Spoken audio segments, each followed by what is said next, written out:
Hello everyone, in this video I will show you how to import products using CSV on Shopify. First, go to the Shopify website and make sure you log it into your account. In the left panel, click the Products tab. Here, you'll find all of your products. On the top, you'll find Export, Import and more options.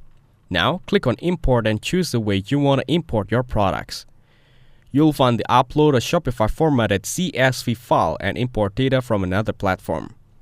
Next, click on Upload a Shopify formatted CSV file and click on Next. You can add a file to import your products. Then, click on Add File and choose a product file that you want to import.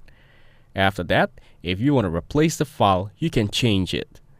Mark a tick on Override Products with matching handles and publish new products to all sales channels. Lastly, click on the Upload and Preview button to import products using CSV on Shopify. If this video was helpful, please consider leaving a like and subscribe to the channel. With that being said, I'll see you in the next video.